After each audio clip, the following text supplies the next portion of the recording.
Hello everyone, I'm Tina from Gasgoo. Welcome to our C Talk.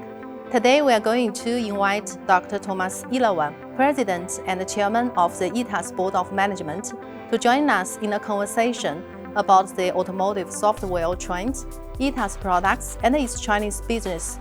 Founded in 1994, ETAS is a wholly owned subsidiary of Bosch Group, represented in 12 countries in Europe, North and South America, and Asia.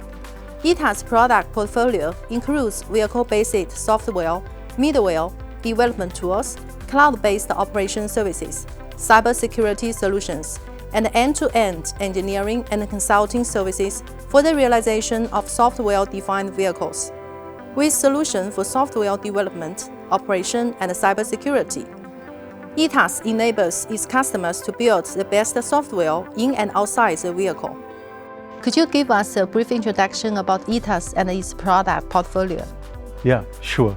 So ETAS has a really highly integrated end-to-end solution portfolio, and we just structured it or restructured it into 6 solution fields. We call it solution fields. So the first solution field is development, software development solutions, basically cloud tool chains, tools for really speeding up software development. The second one is vehicle operating system solutions for all kinds of middleware, basic software, and stuff like that. The third one is data acquisition and processing solutions, where we really have software, hardware for data acquisition, processing, analyzing, calibration. Then we have number 4, vehicle cloud services, where we have all kinds of back-end services for connect the vehicle to the cloud, for example, manage the data and so on. And number 5, it's about cybersecurity. So we have a holistic cybersecurity portfolio. And number 6, last but not least, we call it end-to-end solutions, because this is an engineering and consulting solution offering for integrated DevOps solutions. Yeah, in the smart vehicle area, we see the consumer demands become more and more personalized and diversified. So software play a really important role in the SDV. What kind of influence it has brought to the industry and the players from your point of view? So I think there's a lot of impact and influence on the industry, because as you said, the entire industry trend going towards more personalized, more automated, more connected, more electrified vehicles. And this trend, first of all, is really reshaping customer expectations. Customer expect completely different things. The customer expect to have a vehicle like a smartphone completely integrated into the digital life. So then there are many impacts. Number 1, I would say many positive impacts, like opportunities, but also challenges. Well, let's start with the opportunities. The car will be always up to date. It will be even better every day, because you get updates continuously over the air, new functions, new features. You get a personalized user experience, and so on. That also changed business models. So there for all the players, for the OEMs, there's a lot of opportunity for new business models. On the other hand side, there are also challenges, like increasing software complexity. That means, everyone needs to speed up software development and deal with the complexity. But overall, I see it very positive, because the trend helps now all the automotive industry really focusing on software, putting the user experience in the center, try to develop more convenient features, more safe, more secure, really towards a software-defined vehicle. So that is really a push through the industry. Yeah, and now many people also concerned with cybersecurity. Yeah, exactly. Because cybersecurity, from my understanding, is a little bit different perceived in the global and maybe in the local regions. Because, for example, take Germany as a market, cybersecurity is basically mandatory and very, very strict. And in some regions, it's maybe still considered as not so important, like number 2 or number 3 from the criteria, but it's changing now. So I understand also in China now, there will be most likely in the future regulations coming up, and cybersecurity is getting more and more important. that means also the market for cybersecurity software will increase and grow, maybe faster than many other areas. And that is again an opportunity for us, as we're having a lot of cybersecurity solutions already developed for the last 20 years or so, with a lot of experience. Yeah. From your perspective, what's the software ratio in the vehicle? Let's say 5 years later, 10 years later. Yeah. So I think the software ratio already increased a lot. If you go back to 2013, I think in 2013, software ratio in a car was around less than 10%, maybe around 10%. Nowadays, 10 years later, in 2023, if you go to a premium car, it's already 40%. If you go 5 years further, or maybe to the end of the decade, it's maybe more than 60% the share of software. And it's not only about the share of software, because that means also that the entire software market is growing. So the entire automotive software market, according to recent studies, will triple from today to 2030. And also the value of software in a vehicle will triple. So today in a vehicle is maybe the software value like 800 euros, and it will be 2,500 euros in 2030. And that drives a lot of software in the car, and also software complexity again. Yeah, it means a huge potentiality. And for ETAS, it's a great opportunity? Yeah, I think for ETAS is a great opportunity, as software is our business, and we are really, so as I said, if software is increasing, complexity is increasing. If complexity is increasing, we can offer our customer, together with our customers, solutions to decrease complexity again, to manage software complexity, to lower integration efforts and make it safe and secure, automotive grade, and help also speed up software development. That's exactly our business, and I think therefore it's a good opportunity. Yeah, there is a growing market there, and how to keep up the pace with that field? So I think that's so to make one, I would say, organizational answer. You might have read in the press that we just consolidated all vehicle application independent software within ETAS. So we are a 100% subsidiary of Bosch, and we just put many application independent software development together in ETAS, and just started beginning of this year in a new organization, now having a complete portfolio, really closing the famous DevOps cycle. So around the DevOps cycle, we have now all the tools, as I explained in the portfolio, all the tools, all the software we need to really help our customers to make their application like their customer-centric feature. So we are taking care of the application-independent features, so our customers can really focus on what makes sense or what is end-user differentiating. For example, new, nice applications, functions, features, and so on.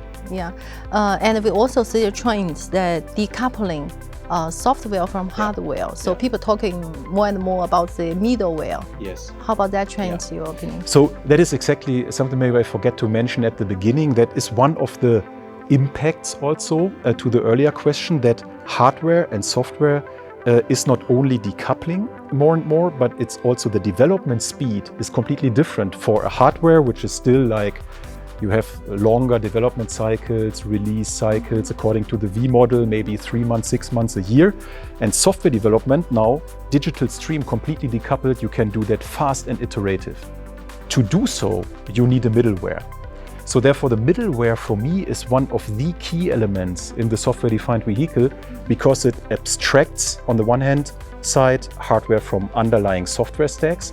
It's on the other hand side a kind of glue in between, so it keeps also upper and lower software layers together. And it's also hiding complexity, because if you have a good middleware, basically the complexity is below, and the developer who makes a nice app on top of it don't need to care what is complexity below. He just develops a nice function and a feature on top of a dedicated middleware.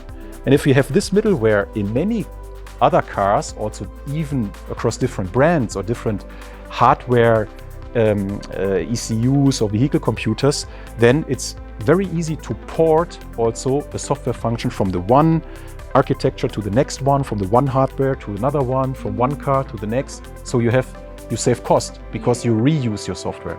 Yeah, so ETAS is also very good at the middleware. Yes, exactly. So we have base software middleware solutions already for years in the field.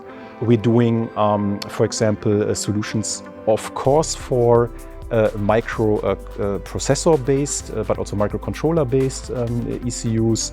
And we have also ETAS-specific middleware, really for data-driven development and communication in the ETAS domain. Yeah, it seems that ETAS is on a very fast growing way. Yeah, I would say my predecessor foresee some years ago that this trend is coming, and we are already some years ago decided to step by step reinvent ourselves and reorganize ourselves towards the organization we have today, towards the portfolio we have today, because we saw that is really the trend.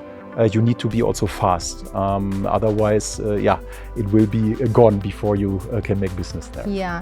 In the year of 2021, Bosch launched to consolidate the universal vehicle software under the umbrella of ETAS. Yes. And ETAS repositioned yourself. Yes. Yeah. Exactly. So how about the progress right now? Yeah. So that worked very well. So that was the former mentioned reorganization. So we put together basically the former Bosch cloud service development, former Bosch base software development, together with the former ETAS portfolio, all under one roof, having now a complete portfolio, really a offering where you can either really buy fully end-to-end solutions, but also modular. So you can also, as a customer, you can pick and choose. So you are not locked in if you have whatever, a third-party tool or a third-party whatever portfolio element. We can integrate that as well. That's also our offering. And with this, I would say, reorganization and also restructuring of the portfolio, we made a very good and very fast progress. Just from the figures point of view, we just doubled the workforce at the beginning of the year, all software developers with this new setup. And now I think we can leverage a lot of synergies and also build on, as I said, like 30 years of automotive industry experience and more. Yeah, I see. And also talents are one of the key factors. Definitely. Yeah, for every company, especially when the world is fast changing. So what talent strategies does ETAS adopt? So regarding talent strategy, I mean, that's really, for me, this is the key, specifically in software development. Yeah? Without people, we cannot do anything. By AI? Not so easy. Maybe in the future some easy task, but not so easy. What we do in ETAS, of course, like also our mother company Bosch, of course we have a good compensation package. We have all kinds of benefits for the associates, but that's, I would say, anyhow standard.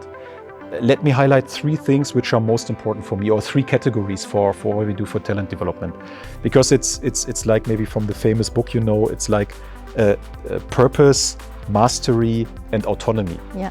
Let's talk about the first one, purpose. We, with our repositioning, also ETAS stands for Empowering Tomorrow's Automotive Software. Wow. That means we are if you are talent, if you're an associate working in ETAS, you can really work on the top-notch technology. You have a great purpose because you work on something meaningful. You can make the life of the driver more secure, more safe, more convenient. So you have great products where you can benefit or can contribute as a talent. And that's a very good purpose, I think, to work with. And we have very high skilled people already and a lot of competence. So that means that goes to the second one, mastery, because you can join ETAS, you can learn from the best, you can develop to be a professional, whatever, software architect, expert, if you want to choose the expert career path. We have also leadership career paths with very structured also learning programs for professional and personal skills. And last but not least, autonomy. I think we have and this is very important for me, we try to foster a culture and live a culture where we have really 360 degrees mutual respect on all levels, very also flat hierarchies, autonomy to work in agile teams, so not micromanaged like in the old days. And that gives you also the freedom, also personally, like with working flex time, so every associate also, for example, in Germany, which is not so usual, have a flex time contract. They can work whenever they want and wherever they want. So they don't need to come to office. They make choice by themselves. Yes, exactly. So that is a very new thing also even for Bosch in Germany. And we are now the first one in ETAS introducing such a contract, fully in line with our unions and so on. So these are the three things I think we do for telemanagement besides some more. Yeah. When you talk this kind of strategies, it seems that we are doing a HR program to hire. Yeah, if you want to apply, send us it. Okay. Are you satisfied with the performance of your Chinese team here? Sure. So first of all, I'm very, very impressed of my Chinese team. Because I saw already also looking to the figures in the past, but also looking now to the people, highly engaged, really working in under very difficult conditions last year in COVID. They worked through all lockdowns, everything, and overachieved even the targets, all the targets, the business plan results, which is quite an achievement. So very, very proud of the Chinese team. Yeah, I'm also very glad to hear you say that. We experienced really hard time, especially in the past 3 years. Yeah. So China now become the largest auto market already. So how about business in China here? Yeah. So we had already very good business in the past in China. So we are already long time here, and I just got the latest figures. I think the last 10 years, ETAS in China grow much faster than even the Chinese market, which of course grow very fast. So a couple of percentage points even faster than the market. That shows already the success. And why? I think three things mainly, because first of all, our products, our solutions really support and comply to all the new emission regulations, China 4, China 5, China 6. We fulfilled always our customer demand in terms of the cybersecurity regulations and topics, and also for our base software like AutoSAR Classic and stuff like that. We really fulfilled the high safety requirements also from our customers. This is, I think, something where we can build on, because now we plan to grow maybe even faster. We will do more future business also with other OEMs in the area of software-defined vehicle. That means really more cross-domain, cross-SoC topics we are tackling now. And I think, as explained before, we have now a good solution portfolio also to support local OEMs here also in China. Yeah, actually here in the smart EV field, the China local brands already accounts more than 50% already percentage. So as a German software company, what's the advantage you have? Yeah, I think number one key advantage is that we can choose, I would say, the best out of two worlds. So we have global solutions, but we can always adapt them with our Chinese local team to the local market. Then they have both, because they have the experience of years of automotive industry from a global platform with global standard, whatever, and also a global talent pool behind, but can adapt it to the local needs. And with this, we are quite flexible depending on the case. In the case where China market is much faster evolving, or customers typically in China are now specifically with the software-defined vehicle and new technologies 1, 2, 3 years faster than in Germany, for example, or in the rest of the Western world, we can use this kind of drive from the local perspective to drive also global solutions, or just keep it local if there is no global demand. It's flexible. It's flexible, and also our organization is flexible like that, so that we do that across the world, not only with China and Germany, but across the world. We are a global organization, and we can, I would say, always complement each other's strengths. Yeah, and here the competition is a hot topic also. How do you feel about the competition, especially from a local player? Yeah. It's really interesting, because I believe the competition here is even stronger than in the rest of the world, which is for me positive, because I believe that competition at the end brings the best products for the end customer. So what we can learn from the competition here is to be fast, and maybe to be not over-specified like maybe some former days where you whatever have 200% requirements. That's all changing now, right? And you need to be much more flexible, more adaptive, changing requirements, or even don't know requirements of the future. And this we can learn, I think, from local competitors, also from the very competitive market here. Yeah, especially in uncertainty, huge uncertainty. Yeah, exactly. I think this uncertainty is will be the new normal, right? I mean, uncertainty is something which will never now change back to a very certain, predictable business. So therefore also we need to change the way we are working. I believe the entire industry already changed, and I can see that here as well. You have more partnerships, you have more cooperation, collaboration, co-creation, co-innovation, build the ecosystem, co-win. Exactly, yeah. So because that at the end is something which can scale. I think if everyone is doing everything by themselves, many, I think, of our customers told us already, we can simply not do everything by ourselves. Yeah? Neither competence-wise or workforce-wise, and so on and so forth. Yes, yes. When ETAS do the innovation or make some new technologies, what kind of role China market play during the process? I think we are now focusing really on the balance. So there will be always both. So there will be innovations which might be kind of a global standard, which is then still adapted to China. There will be innovations for sure which are coming in China first, because they're just maybe faster, more creative, more innovative in some areas.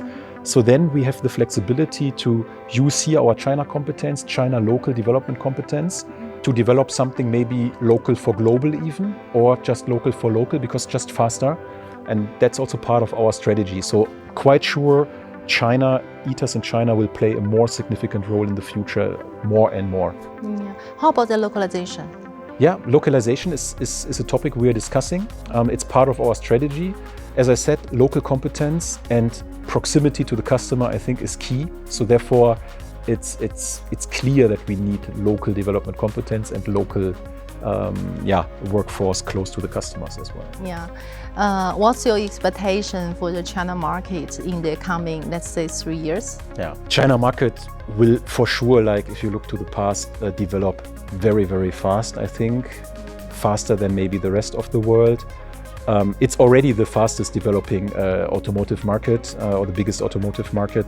Therefore, it will play a very, very significant role. And I expect maybe not now, but in 5 or 10 years or something, also kind of consolidation. Now we see a wide scattered landscape, specifically also for software-defined vehicle, for middlewares and different architectures and so on. I think there will be step by step a consolidation, but not so soon. And this is also very interesting for us to see where this goes. Yeah? I still compare it to the smartphone industry, where you had basically also a lot of ecosystems in the early 2000s, and then they basically merged to only 2-3 big ecosystems, because that's just the only way that it can scale. So it takes time to make the selection. Yeah, and of course the car is much more complex than a smartphone, so therefore it might take even longer. Okay, thank you, Thomas. Thank you for your time to talk with us. Thank you very much.